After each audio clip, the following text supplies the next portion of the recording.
ጤና ይስጥልን የተወደዳችሁ የገበያ ሚዲያ ተከታታዮቻችን የህዳር 5 ቀን 2018 ዓ.ም የዕለታዊውን የምዕራፍ 2 የምሽት የዜና ዘገባችንን ይዘንላችሁ ቀርበናል። የተመረጡ ምጣኔ ሀብታዊ፣ ማህበራዊና ሌሎች አዳዲስ መረጃዎችን በዜና ዘገባችን ላይ አካተናል። አብራችሁን እንድትቆዩ እንጋብዛችኋለን። በቅድሚያም አርዕስቶችን ለመምህራን አዲስና አስገዳጅ የሆነ ረቂቅ መመሪያ መዘጋጀቱ ተሰማም። በዚህ መመሪያም የውሎ አበልን ጨምሮ በርካታ አዳዲስና በአስገዳጅነት የተደነገጉ ጉዳዮች መኖራቸው ተገልጿል። ሙሉ መረጃውን የምናጋራችሁ ይሆናል።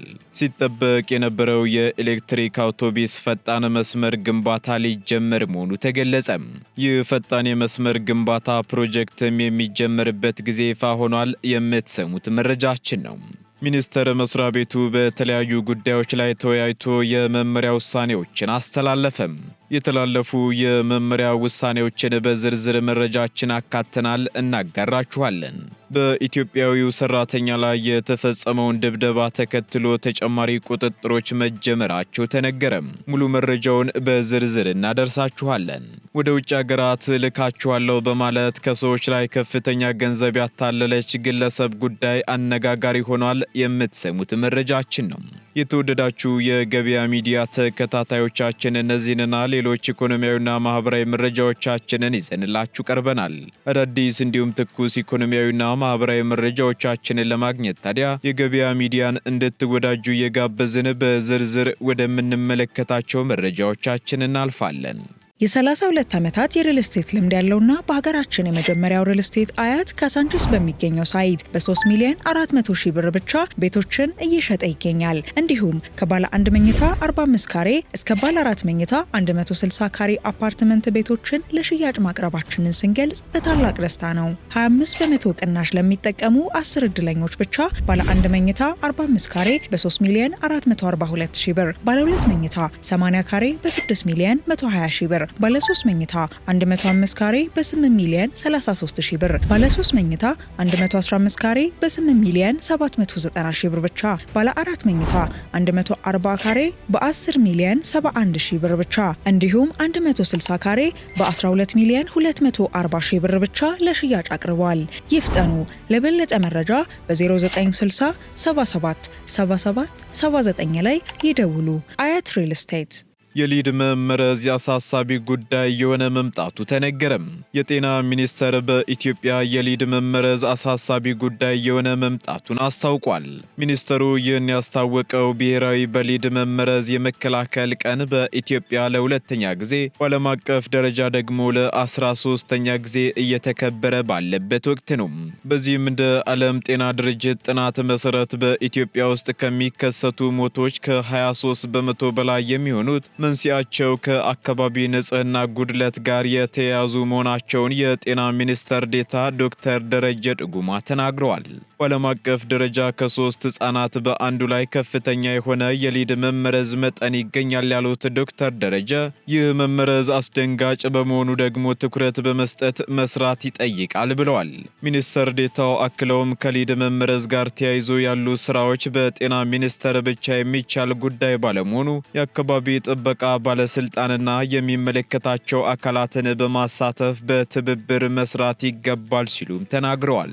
በተጨማሪም የአካባቢ ጥበቃ ባለስልጣን ዋና ዳይሬክተር ኢንጂነር ለሊሴ ነሜ በበኩላቸው ኢትዮጵያ በተለያዩ የአካባቢ ጥበቃ ስራዎች ላይ እየሰራች ቢሆንም ሊድ በተፈጥሮ የሚገኝ መርዛማ የብረት አይነት ሲሆን የዓለም ጤና ድርጅት እንደ አውሮፓውያን አቆጣጠር በ2021 ጥናት መሰረት በዓለም አቀፍ ደረጃ በየዓመቱ ከ1.5 ሚሊዮን ሰዎች በላይ በሊድ መመረዝ ይሞታሉ ሲሉ አስረድተዋል።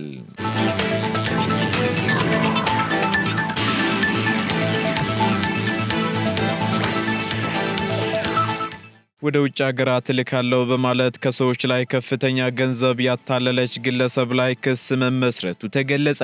እሌኒ በላይ የምትባል ተጠርጣሪ 2 የግል ተበዳዮችን ወደ ውጭ ሀገራት ልካቸዋለሁ በማለት አታላ በተለያየ ቀንና ሰዓት በየካ ክፍለ ከተማ ወረዳ 9 መተባበር ህንጻና ወረዳ 8 ስሪኤም ህንጻዎች አካባቢ በመቅጠር ከ700 ሺህ ብር በላይ እንዳጭበረበረች የየካ ክፍለ ከተማ ፖሊስ መምሪያ አስታውቋል። በዚህም ወንጀለኛዋን የግል ተበዳይ ያታለለቻት ወደ እስራኤል ሀገር እልክሻለሁ በማለት ከክፍለ ሀገር ወደ አዲስ አበባ ካስመጣቻት በኋላ ለቪዛና ለሂደቱ ማስጨረሻ በሚል ምክንያት 250 ሺህ ብር በካሽ እንድትሰጣትና 200 ሺህ ብር ደግሞ በባንክ አካውንት እንድታስገባላት ማድረጓን በፖሊስ ምርመራ መዝገብ ተገልጿል። ይህ በእንዲህ እንዳለ ግለሰቧ ተመሳሳይ የማታለል ዘዴን ተጠቅማ ሌላኛዋን የግል ተበዳይ ወደ ኒውዚላንድ ለመላክ ተስማምታ ከኢትዮጵያ ቀጥታ መሄድ ስለማይቻል በቅድሚያ ለአረብ ኤምሬትስ በ320,173 ብር ሲቢኦ ወይንም ደግሞ ሐሰተኛ የባንክ ማረጋገጫ አሰርታ በመቀበል መሰወሯን ፖሊስ አስታውቋል።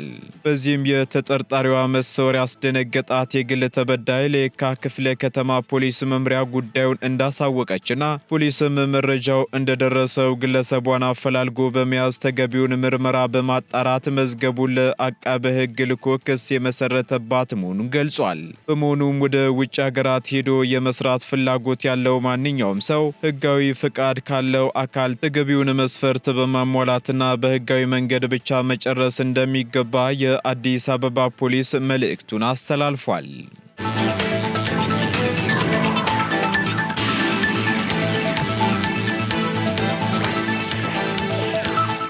ለአዳዲስ የዳታ ማይኒንግ ድርጅቶች ፍቃድ እየሰጠው አይደለም ሲል የኢትዮጵያ ኤሌክትሪክ ኃይል አስታወቀም። በኢትዮጵያ የተመሰረተው የኤሌክትሪክ ኃይል አቅርቦት መጠን ከጊዜ ወደ ጊዜ እየጨመረ ከመሆኑ ጋር ተያይዞ ከፍተኛ የኃይል አቅርቦት በሚሻው የዳታ ማይኒንግ ኢንዱስትሪ ኢትዮጵያ ተፈላጊ መዳረሻ እየሆነች መምጣቷ ተነግሯል።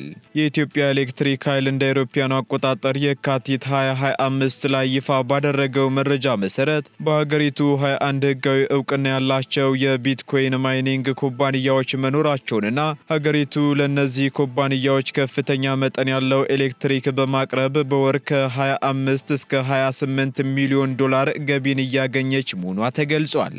ሀገሪቱ ከዘርፉ የምታገኘውን ጥቅም ለማሳደግ ሰሞኑን የኢትዮጵያ ኤሌክትሪክ ኃይል በክሪፕቶ ማይኒንግ ስራ ላይ ለተሰማሩ ድርጅቶች አዲስ የታሪፍ ማሻሻያ ማድረጉን ለገበያ ሚዲያ የተናገሩት የኢትዮጵያ ኤሌክትሪክ ኃይል የኮሚኒኬሽን ዳይሬክተር አቶ ሞገስ መኮንን አዲሱ የታሪፍ ማሻሻያ ከታህሳስ 23 ቀን 2018 ዓ.ም ጀምሮ ተግባራዊ እንደሚደረግ ገልጸዋል።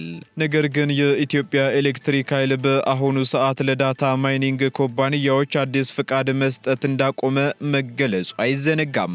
የኢትዮጵያ ኤሌክትሪክ ኃይል አዳዲስ የኤሌክትሪክ ኃይል አቅርቦት ለሚሹ የዳታ ማይኒንግ ኩባንያዎች ለጊዜው በሩን ዝግ ማድረጉ የተገለጸ ሲሆን እንደ ባይት ዴር ግሩፕ የመሳሰሉ ቀድመው ወደ ኢትዮጵያ የገቡ ድርጅቶችም የማስፋፋት እቅዳቸው ለጊዜው ገታ እንዲያደርጉት ማስገደዱንም መረጃዎች ያሳያሉ።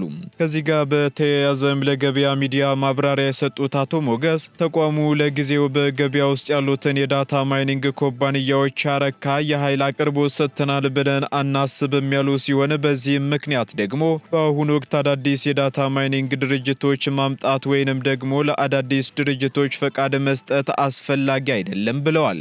አክለውም ተቋሙ ከወራት በፊት ባስተላለፈውና ለአዳዲስ የዳታ ማይኒንግ ድርጅቶች ፈቃድ ያለመስጠት አቋሙ እንደጸና መሆኑን አቶ ሞገስ መኮንን ጨምረው ለገበያ ሚዲያ ተናግረዋል።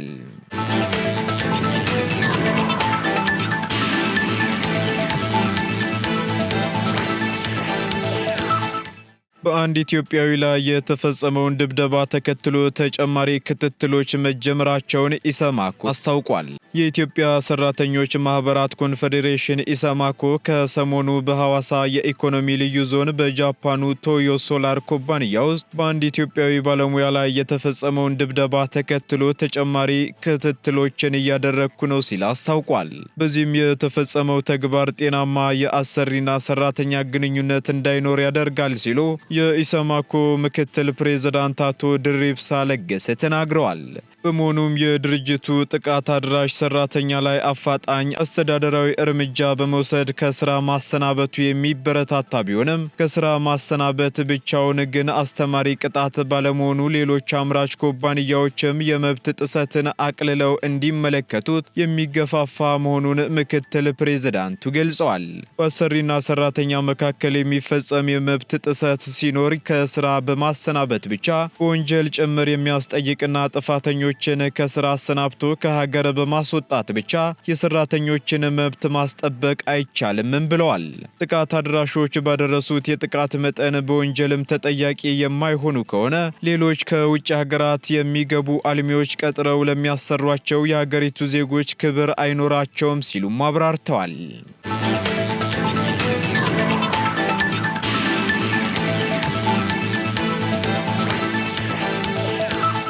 የኤሌክትሪክ አውቶቡስ ፈጣን መስመር ግንባታ ሊጀመር መሆኑ ተገለጸ።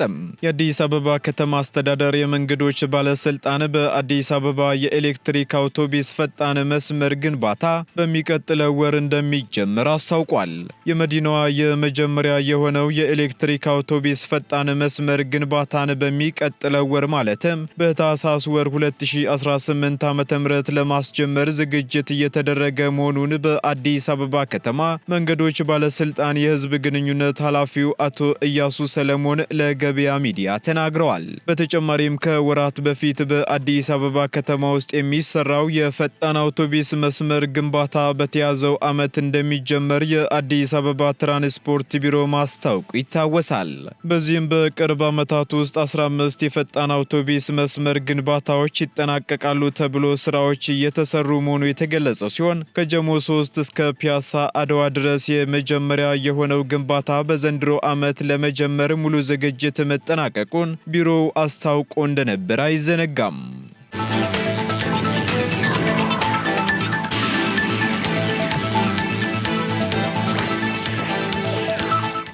የንግድና ቀጠናዊ ትስስር ሚኒስቴር በተለያዩ ጉዳዮች ላይ ተወያይቶ የመመሪያ ውሳኔዎችን አስተላለፈም።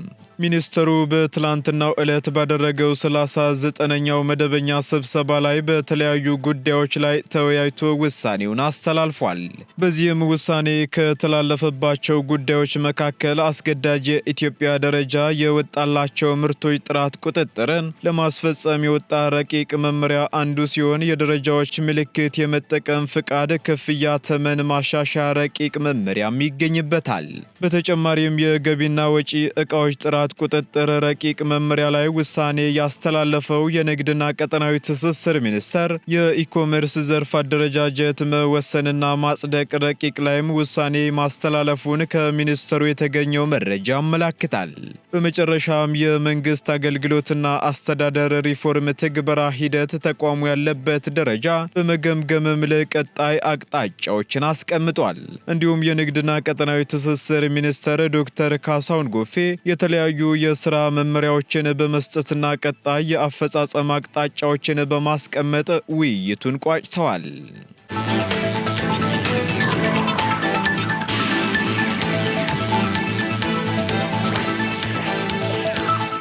ቀጥለናል። ውድ ተከታታዮቻችን ወደ መጨረሻው ዝርዝር መረጃችን ስንሸጋገር ለመምህራን አዲስና አስገዳጅ የሆነ ረቂቅ መመሪያ መዘጋጀቱ ተሰማም። የትምህርት ሚኒስቴር በመምህርነት ሙያ ለሚሰለጥኑ ሁሉም መምህራን የምልክት ቋንቋ፣ የብሬል ማንበብና መጻፍ እንዲሁም የልዩ ፍላጎት ትምህርትን እንዲሰለጥኑ የሚያስገድድ አዲስ ረቂቅ መመሪያ ማዘጋጀቱን አስታውቋል። በሚኒስቴሩ የተዘጋጀው ይህ መመሪያ የልዩ ፍላጎት ወይንም አካቶ ትምህርት ማስፈጸሚያ መመሪያ የሚል ስያሜ የተሰጠው ሲሆን 25 ገጽ ያለውና ትምህርት ሚኒስቴር በሚሰጠው የትኩረት መስክና የስልጠና ፕሮግራም ድልድልን መሰረት ያደረገ በከፍተኛ ትምህርት ተቋማት በመጀመሪያ ዲግሪ ትምህርት ደረጃ የምልክት ቋንቋ፣ የንግግር ወጌሻና የፊዚዮቴራፒ ስልጠና እንደሚሰጥ ተደንግጓል ተብሏል። የከፍተኛ ትምህርት ተቋማት በተመለከተ ደግሞ በመምህርነት ሙያ ለሚሰለጥኑ ሁሉም መምህራን የምልክት ቋንቋ፣ የብሬል ማንበብና መጻፍ እንዲሁም የልዩ ፍላጎት ትምህርት ማስተዋወቂያ ኮርስ በስርዓተ ትምህርት ተካተው እንዲሰለጥኑ እንደሚደረግም በመመሪያው ተደንግጓል። በተጨማሪም የከፍተኛ ትምህርት ተቋማት ግቢም የማረፊያ ክፍል፣ የመማሪያ ክፍል፣ የመጸዳጃ ቤት፣ ቤተ መጻሕፍት፣ የአይነ ስውራን ማንበቢያ ክፍል፣ ቤተ ሙከራና ሌሎች አገልግሎት መስጫ መስጫ ቢሮዎችና ማዕከሎች ለአካል ጉዳተኞች ምቹና ተደራሽ እንዲሆኑ መመሪያው አዛል። ከአንደኛ ደረጃ ትምህርት ጀምሮ በየደረጃው ያሉ መደበኛ መምህራንም የምልክት ቋንቋ፣ የብሬል ማንበብና መጻፍ፣ የዳሰሳ ምልክት ቋንቋ፣ የእንቅስቃሴና የአካባቢ ትውውቅ፣ የዕለት ከዕለት የኑሮ ክንዋኔዎች የክህሎት ስልጠና በሙያ ማሻሻያ መርሃ ግብር ውስጥ ተካቶ በየዓመቱ መጀመሪያ ለ2 ወራት ይሰለጥናሉ ተብሏል። በሌላ በኩል በልዩ ትምህርት ቤቶች ተመድበው ለሚሰሩ ርዕሰ መምህራንና መምህራን የውሎ አበል እንደሚታሰብላቸው የልዩ ፍላጎት ወይንም አካቶ ትምህርት ማስፈጸሚያ መመሪያው ይደነግጋል። በተጨማሪም በልዩ ትምህርት ቤቶች፣ በልዩ ክፍሎች፣ በመደበኛና መደበኛ ባልሆኑ የትምህርት ተቋማት ለሚማሩ አካል ጉዳተኛ ተማሪዎች የአካል ጉዳቱ ክብደት በሕክምና ማስረጃ የሚረጋገጥ ሲሆን ለእያንዳንዳቸው የማበረታቻ ክፍያ ይሰጣልም ተብሏል። በዚሁ መሰረትም ለትምህርት ቁሳቁስ መግዣ በዓመት አንድ ጊዜ 1000 ብር፣ ለደንብ ልብስ መግዣ 1500 ብር፣ የትምህርት ቤት ምገባ ለሌላቸው ትምህርት ቤቶች ለሚማሩ ለምግብ ፍጆታና ለትራንስፖርት ክፍያ የሚሆን ደግሞ 1800 ብር በየወሩ እንዲሰጣቸው በመመሪያው ተደንግጓል።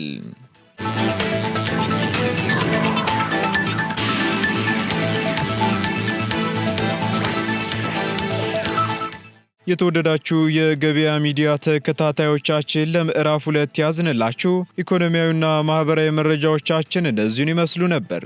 አዳዲስ እንዲሁም ትኩስ ኢኮኖሚያዊና ማህበራዊ መረጃዎቻችንን ለማግኘት ታዲያ የገበያ ሚዲያን እንድትወዳጁ እንጋብዛለን። ሰናይ ጊዜን ተመኘን። የ32 ዓመታት የሪል ስቴት ልምድ ያለውና በሀገራችን የመጀመሪያው ሪል ስቴት አያት ካሳንቺስ በሚገኘው ሳይት በ3 ሚሊዮን 400 ሺህ ብር ብቻ ቤቶችን እየሸጠ ይገኛል። እንዲሁም ከባለ 1 መኝታ 45 ካሬ እስከ ባለ 4 መኝታ 160 ካሬ አፓርትመንት ቤቶችን ለሽያጭ ማቅረባችንን ስንገልጽ በታላቅ ደስታ ነው። 25% ቅናሽ ለሚጠቀሙ 10 እድለኞች ብቻ ባለ 1 መኝታ 45 ካሬ በ3 ሚሊዮን 442 ሺህ ብር፣ ባለ 2 መኝታ 80 ካሬ በ6 ሚሊዮን 120 ሺህ ብር፣ ባለ 3 መኝታ 105 ካሬ በ8 ሚሊዮን 33 ሺህ ብር፣ ባለ 3 መኝታ 115 ካሬ በ8 ሚሊዮን 790 ሺህ ብር ብቻ፣ ባለ 4 መኝታ 140 ካሬ በ10 ሚሊዮን 71 ሺህ ብር ብቻ፣ እንዲሁም 160 ካሬ በ12 ሚሊዮን 240 ሺህ ብር ብቻ ለሽያጭ አቅርበዋል። ይፍጠኑ። ለበለጠ መረጃ በ0960 77 77 79 ላይ ይደውሉ። አያት ሪል ስቴት